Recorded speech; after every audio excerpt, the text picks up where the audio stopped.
Hi friends, నమస్తే. వచ్చేసిందండి మీ అమ్మాయి విజయ మీ ముందుకు వచ్చేసింది. అయ్యో విజయ అంటున్నాను, ఛానల్ పేరు చెప్పలేదు కదా, ఇండియన్ అమ్మ విజయరాణి మీ ముందుకు వచ్చేసింది. ఈరోజు అయితే చిక్కుడుగాయలు ఎన్ని రకాలుగా వాడతాము ఏంటి అనేది నేను చెప్తానండి. ఏదైనా సరే మిస్ అయ్యి ఉంటే కామెంట్ సెక్షన్లో రాస్తే కనుక నేను కూడా తెలుసుకోవడానికి ట్రై చేస్తాను. ఎందుకంటే మీరు రాస్తే నాకు కూడా తెలుస్తుంది.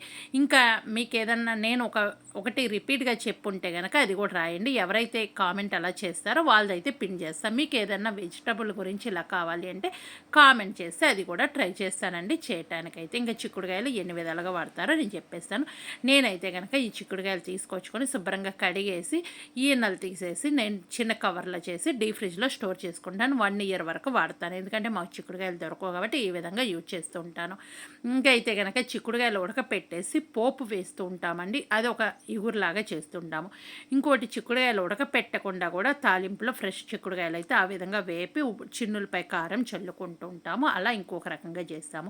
ఇంకా చిక్కుడుకాయ నిలవ పచ్చడి 1 ఇయర్ వరకు నిలవ ఉండే పచ్చడి పడుతూ ఉంటాము. చిక్కుడుకాయ ఆ విధంగా వాడుతూ ఉంటాము.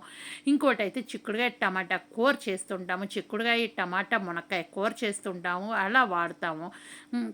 ఇంకా గింజలు ఉంటాయి కదా, అవి ఎండపెట్టేసుకొని అవి స్టోర్ చేసుకుంటే ఏంటంటే ఎప్పుడు చిక్కుడుకాయ తినాలనిపిస్తే అప్పుడు ముందు రోజు చిక్కుడుకాయ విత్తనాలు నానబెట్టేసి చక్కగా కలగలిపిన కూరలో కానీ ఏదైనా పులుసు కూరలో కానీ అలా వాడుతూ ఉంటామండి. ఈ విధంగా చేస్తాము. ఇంకా మిక్స్డ్ వెజిటబుల్ కూర చేస్తాము. ఆ విధంగా కూడా చిక్కుడుకాయ వాడుతూ ఉంటాము. ఇలా అయితే కనుక నాకు తెలిసిన పద్ధతిలో వాడతాము. నాకైతే వీటిల్లో ఇష్టమైంది ఏంటంటే చిక్కుడుకాయ టమాటా కూర ఒకటి ఇష్టము, చిక్కుడుకాయ నిలవ పచ్చడి అండి ఆ 2 ఇష్టం. మీరు ఏ విధంగా యూజ్ చేస్తూ ఉంటారు, చిక్కుడుగా ఇంకా ఎన్ని రకాలుగా చేస్తారు ఏంటి అనేది కామెంట్ చేయండి. ఇంకా నాకు ఇంకోటి ఏంటంటే చిక్కుడుకాయలు ఉప్పేసి ఉడకపెట్టేసి ఈవినింగ్ స్నాక్ లాగా తినడం అయితే చాలా ఇష్టం అండి చిక్కుడుకాయ అయితే.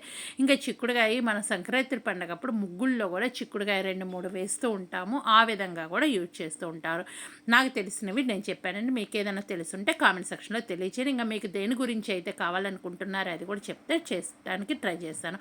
మరొక మంచి వీడియోతో మీ ముందుగా సంపడదాన్ని అవుతూ హ్యాపీగా ఉండండి. సబ్స్క్రైబ్ చేయండి, లైక్ చేయండి, షేర్ చేయండి, కామెంట్ చేయండి. మీరు పర్సనల్గా మెసేజ్ చేయాలంటే ఇన్స్టా ఐడి విజయరాణికి అని ఉంటుంది, అక్కడ మెసేజ్ చేయండి. By by, thank you.